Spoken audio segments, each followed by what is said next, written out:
श्री राधे राधे। भक्तों, प्रभु के नाम की जो शक्ति होती है वो प्रभु का विशेष प्रेमी ही जानता है, और उस विशेष प्रेमी के अंदर धर्म वास करता है, ज्ञान वास करता है, तत्व ज्ञान, वैराग्य, प्रेम, भक्ति, ये सब निवास करते हैं। और ऐसे ही महान ज्ञानियों की एक भूमि है, भक्तों प्रेमियों की एक भूमि है, जिसको जनकपुर कहा जाता है। उसका कुछ हिस्सा नेपाल में है और कुछ भारत में, बिहार प्रदेश में है। उसी जनकपुर के संपूर्ण अंचल को मिथिला कहा जाता है।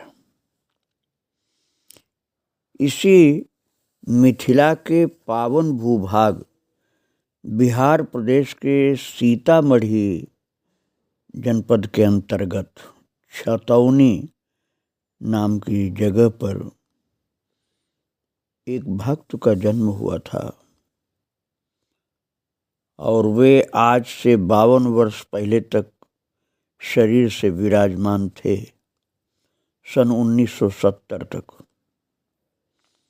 उन महान संत पुरुष का नाम था श्री प्रेम भिक्षु जी महाराज।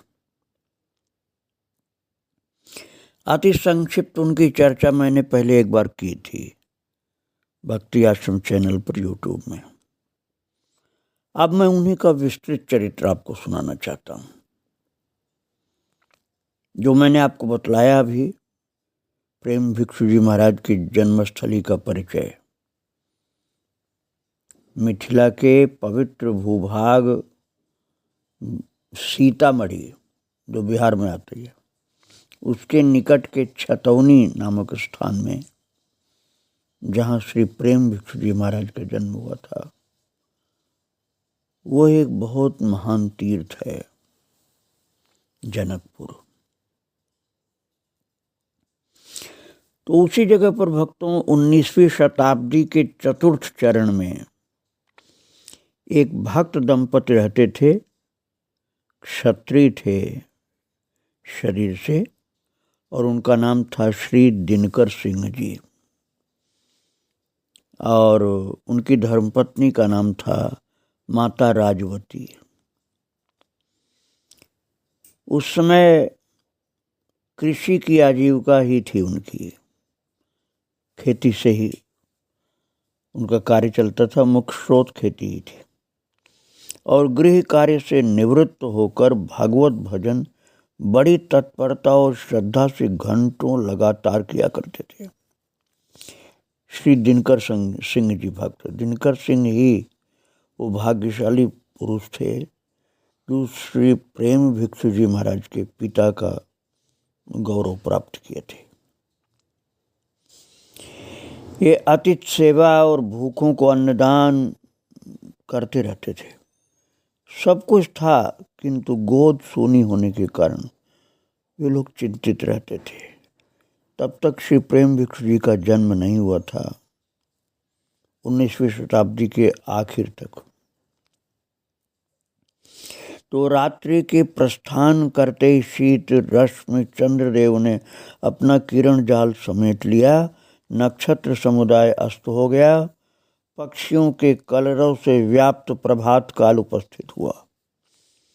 प्रातः काल की वायु ओस कणों से मिलकर शीतल हो गई है। इसी सुहावनी बेला में श्री दिनकर सिंह जी नित्य की भांति स्नान आदि क्रिया से निवृत्त होकर अपने घर के समीपस्थ राम मंदिर में पूजा के आसन पर ध्यान मग्न है। भक्तों, जैसे अयोध्या जी में राम मंदिर की प्रधानता है, ऐसे जनकपुर में भी राम मंदिर की प्रधानता है। तो श्री दिनकर सिंह जी का परिचय मैं आपको बता रहा हूँ कि राम मंदिर में पूजा के आसन पर ध्यान मग्न है।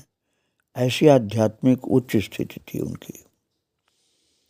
और गत रात्रि उन्होंने स्वप्न में अपने आराध्य देव की मधुर झांकी की अनुभूति प्राप्त की थी। उन्होंने देखा प्रभु श्री राम समक्ष उपस्थित हैं और बड़े ही कोमल स्वर में मुस्कुराते हुए कह रहे हैं। स्वप्न में ऐसा दर्शन कर रहे हैं दिनकर सिंह जैसे सम्मुख खड़े हैं ठाकुर जी भगवान श्री राम और बोल रहे हैं, भक्त तू चिंता नहीं कर, कुछ काल पर्यंत तुझे एक दिव्य पुत्र रत्न की प्राप्ति होगी जो तेरा नाम अमर कर देगा। ऐसा भगवान श्री राम ने ही स्वयं अपने मुख से स्वप्न में बतलाया। और महाराज जो छवि का दर्शन किया था, जो दिव्य वाणी का श्रवण किया था दिनकर सिंह जी ने, वो गूंज रहा था उनके अंदर। और जब भी ध्यानावस्थित होते बाद में तो वही मनोहर छवि का अवलोकन करने लग जाते थे। वही आश्वासन पूर्ण दिव्य वाणी कर्णरंध्रों में गूंज उठती थी। वही शब्द जो ठाकुर जी ने भगवान श्री राम ने कहा था कि भक्त तू चिंता नहीं कर, कुछ काल पर्यंत तुझे एक दिव्य पुत्र रत्न की प्राप्ति होगी जो तेरा नाम अमर कर देगा। श्री दिनकर जी प्रसन्नता से थिरक उठते थे कि हमें तो भगवान श्री राम ने वैसा वचन दिया है, तो ये बात झूठी नहीं हो सकती। उनके नेत्रों से प्रेमाश्रु टपक पड़ता था।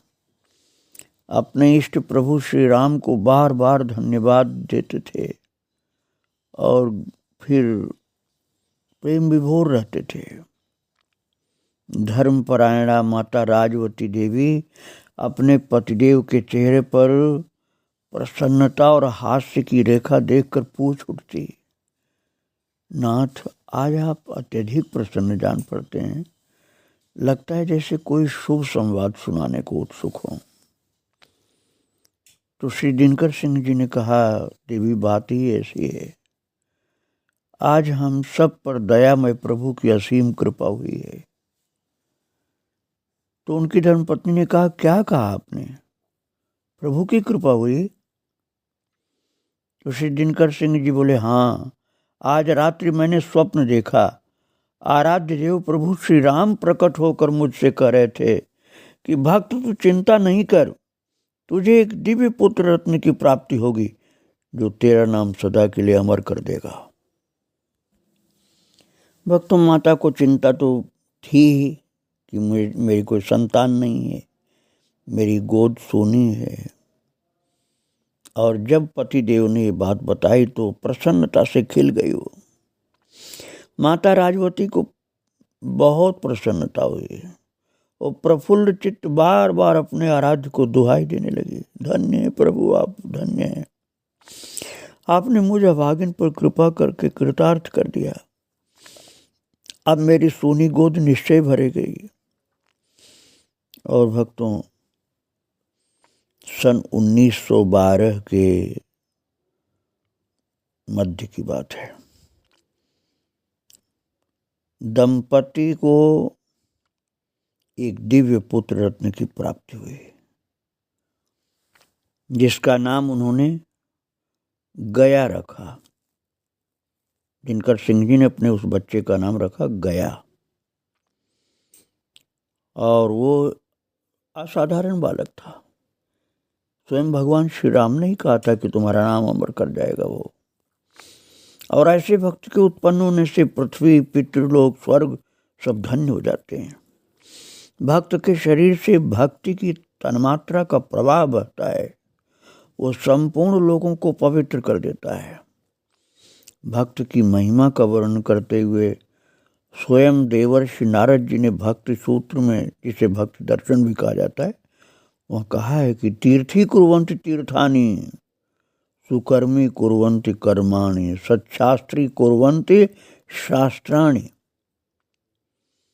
अर्थात भगवान का भक्त जो है वो तीर्थ को तीर्थत्व प्रदान करता है। वो जहाँ होता है वही तीर्थ हो जाता है।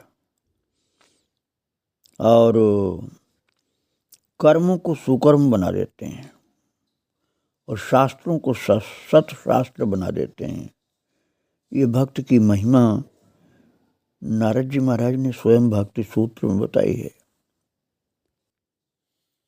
महान पवित्र श्री दिनकर सिंह जी बहुत प्रसन्न हैं क्योंकि उनके घर संत समागम होने वाला। यूँ तो उनके यहाँ बराबर संत समागम हुआ ही करता था, संतों के बहुत प्रेमी थे, परंतु आज तो अपने प्राण प्रिय पुत्र गया के जन्म दिवस के अवसर पर उन्होंने विशिष्ट भागवत प्रेमी संतों को आमंत्रित किया था। श्री मद्रासी बाबा, श्री बोरावाला बाबा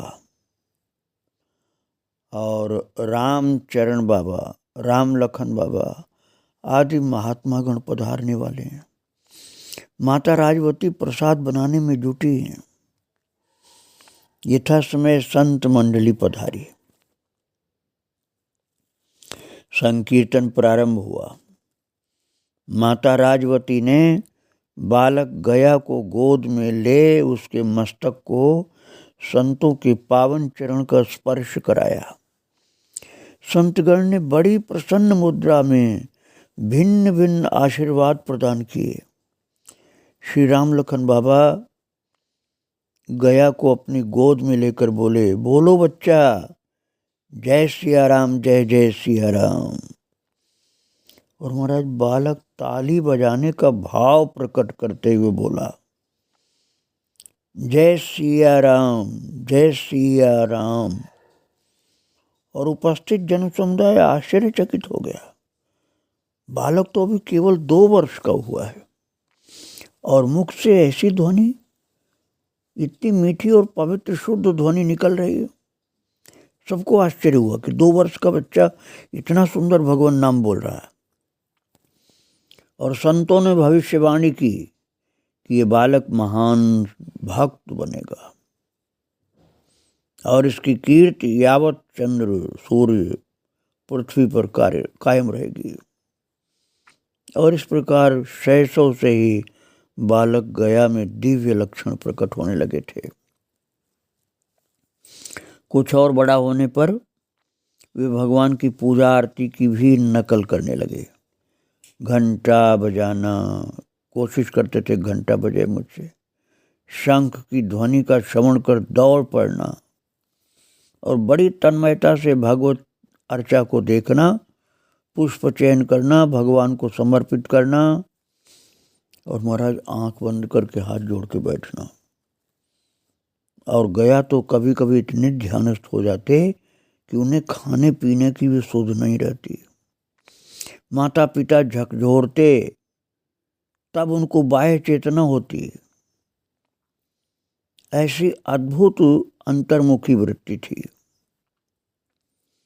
और भक्ति का बीज तो जन्मजात ही था, परंतु अनुकूल वातावरण पाकर क्रमशः वो पल्लवित पुष्पित होता गया और एक महान भक्त के लक्षण दिखने लग गए उनके अंदर। गया सिंह जी की प्रारंभिक शिक्षा उनके गांव में, जो छतौनी नाम का गांव, वहीं की एक पाठशाला में हुई और उसके पश्चात उनका नामांकन शिवहर मध्य विद्यालय में हुआ। वहाँ से मिडिल तक शिक्षा प्राप्त करके मुजफ्फरपुर के मारवाड़ी उच्च विद्यालय में दाखिल हुए और वहीं से 1934 में प्रवेशिका उत्तीर्ण किए। वहाँ उन्होंने कई प्रतियोगिताओं में भाग लेकर विद्यालय का गौरव बढ़ाया।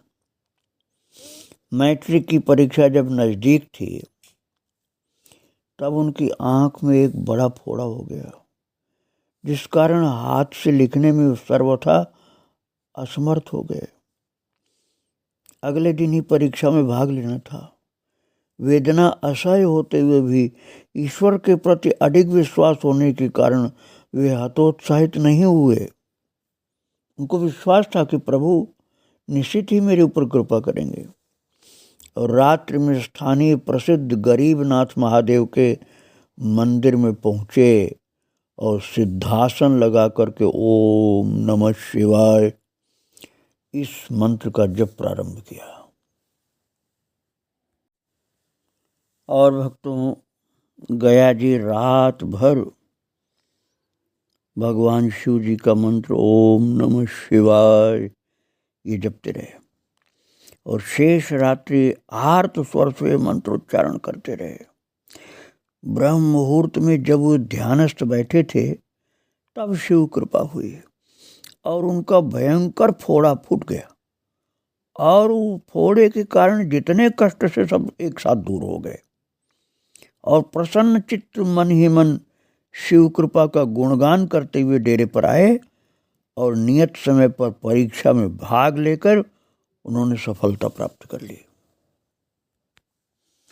उन्हीं दिनों की बात है भक्तों, भूकंप बहुत भयंकर आया था और बिहार में तो विशेष प्रकोप था भूकंप का।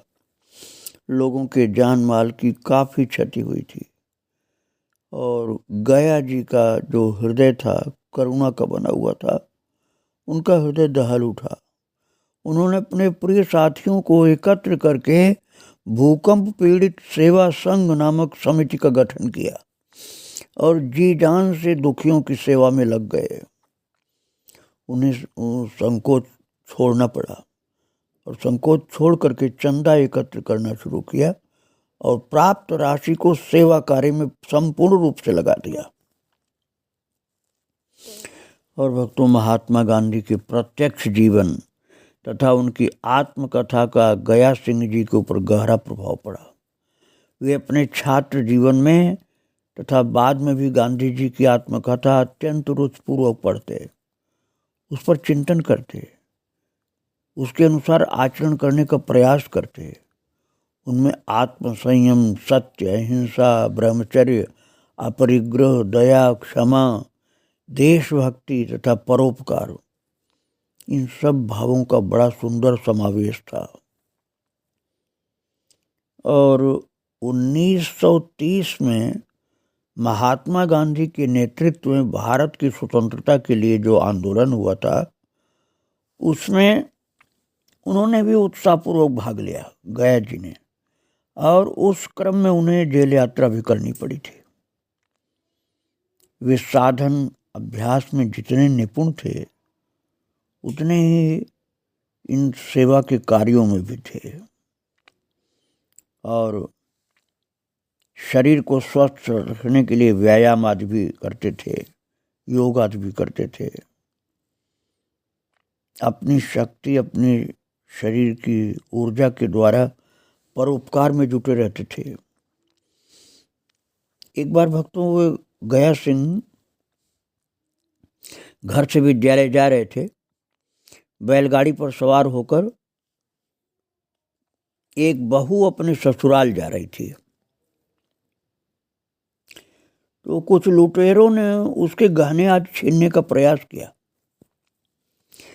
और लुटेरों की संख्या ज़्यादा थी, फिर भी गया सिंह से देखा नहीं गया ये अत्याचार और अकेले होते हुए भी उन्होंने लुटेरों का मुकाबला किया और उनके अदम्य बल और साहस के आगे लुटेरों की एक नहीं चली, सब के सब भाग खड़े हुए। उन्होंने बैलगाड़ी को जिस पर बहू सवार थी उसके गंतव्य स्थान पर पहुंचा कर ही दम लिया गया ने। और इस प्रकार के अनेक घटनाएं उनके जीवन काल में घटती रहीं। साहस के कारण धर्म का कार्य करते रहे और उनका पौरुष, परोपकार भाव ये प्रकट होता रहा। और ईस्वी सन 1934 में प्रवेशिका उत्तीर्ण होने के पश्चात उच्च शिक्षा के लिए मुजफ्फरपुर के जीबीबी कॉलेज में, जिसका बाद में नाम हो गया लंगट सिंह कॉलेज, वहाँ जाकर के अध्ययन शुरू किया। वक्त पारिवारिक स्थिति धन के मामले में अच्छी नहीं थी, इसलिए उनके अभिभावक अब आगे पढ़ाने में असमर्थ हो गए और तब उन्होंने गुरु वृत्ति अर्थात ट्यूशन ये अपने जीवन में काम में लिया। ट्यूशन करते थे, विद्यार्थियों को पढ़ाते थे। तेजस्विता एवं विशुद्ध चरित्र के कारण प्राध्यापकों के वे प्रिय पात्र थे। सांस्कृतिक कार्यक्रम में जब वो गीता रामायण आदि ग्रंथों पर प्रकाश डालते तो उसका श्रवण कर प्राध्यापक गण भी मुग्ध हो जाते थे और सबों ने एक ही बात अपने मुख से कहा कि गया अवश्य एक दिन अत्यंत महान बनेगा। और 1937 में इंटर आर्ट्स की परीक्षा में उत्तीर्ण होने के बाद उन्होंने साधना और बहुत से साधनों के अभाव के कारण अपनी विद्यालय की शिक्षा समाप्त कर दी, क्योंकि आगे पढ़ने के लिए पैसे की ज़रूरत थी और पैसा उनके पास नहीं था। तो उसके बाद उन्होंने उत्तर प्रदेश में करीना चीनी मिल में लिपिक के पद पर नियुक्ति ली। वहाँ का वातावरण लेकिन अनुकूल नहीं था, इसलिए त्यागपत्र दे दिया। लगभग 2 साल बाद मुजफ्फरपुर की धरती पर पुनः पहुँचे और भरण पोषण के लिए फिर गुरुवृत्ति को ही अपनाया, वही विद्यार्थियों को पढ़ाना। और समय निकालकर प्रतिदिन गरीबनाथ महादेव के दर्शनार्थ जाते थे और घंटों एकाग्रचित्त होकर भगवान शंकर का पूजन करते एवं महिम्न स्तोत्र का पाठ करते करते ध्यानमग्न हो जाते। उन्हें बाह्य चेतना भी नहीं रहती। एक रात्रि जब वे ध्यानावस्थित थे तो एक काला नाग उनके मस्तक पर जा चढ़ा और दर्शकों ने हो हल्ला खूब मचाया, परंतु शांत चित्त ध्यानस्थ रहे। न नाग हटा सिर से और न उन्होंने अपनी आंखें खोली। और जब उन्होंने कुछ देर बाद आंखें खोली तो सर्प वेश में साक्षात भगवान शिव का दर्शन प्राप्त किया और आनंद विभोर हो गए। उन्होंने देख लिया कि ये नाग शिव भगवान है और उनका हृदय आनंद से भर गया। बच्चों को पढ़ाते भी थे और शेष समय साधन भजन जब इसमें लगे रहते थे। दैववशात उन्हें आबकारी विभाग में उप निरीक्षक की नौकरी मिल गई, किंतु विभागीय कर्मचारियों में व्याप्त भ्रष्टाचार को देखकर दुखी हुए और त्यागपत्र दे दिया। इसके पश्चात फिर एक विद्यालय मुजफ्फरनगर में वो संस्कृत शिक्षक के पद के रूप में नियुक्ति हुई उनकी। तो उस विद्यालय में वो संस्कृत पढ़ाने लगे, किंतु वे केवल विद्यालय के स्कूल के जो पुस्तक होती वही नहीं पढ़ाते थे। वे संस्कृत शिक्षा के बहाने से सभ्यता, शिष्टाचार, सदाचार, धार्मिकता और भक्ति की भी शिक्षा देते थे और उनका उपदेश तो सारगर्भित होता ही था। उससे बढ़कर उनके व्यक्तित्व का प्रभाव छात्रों पर पड़ता था। छात्र लोग देखकर खुश होते थे कि हमारे जो टीचर हैं बहुत उच्च कोटि के महान व्यक्ति हैं। कुछ दिनों तक काम करने के पश्चात गया सिंह जी का मन इस नौकरी से भी उचट गया। वे स्वतंत्र जीवन व्यतीत कर अपना अधिक समय साधन भजन में लगाना चाहते थे, इसलिए नौकरी को त्याग दिया और फिर घर वापस लौट आए।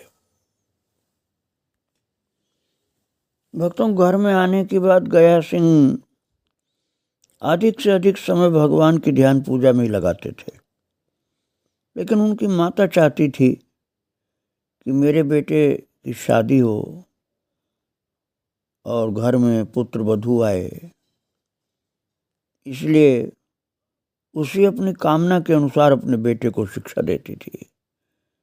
किंतु बेटा संसार में फंसने के लिए तो आया ही नहीं था, इसलिए भगवान उसको जिस लिए जन्म दिए थे वो कार्य करवाना चाहते थे।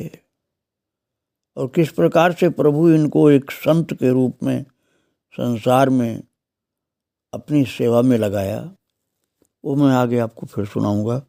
आज श्री गया जी, जो बाद में प्रेम भिक्षु जी महाराज बनते हैं, उनके चरणों में प्रणाम करके यहीं विराम दे रहा हूँ। श्री राधे राधे, जय श्री राधे राधे।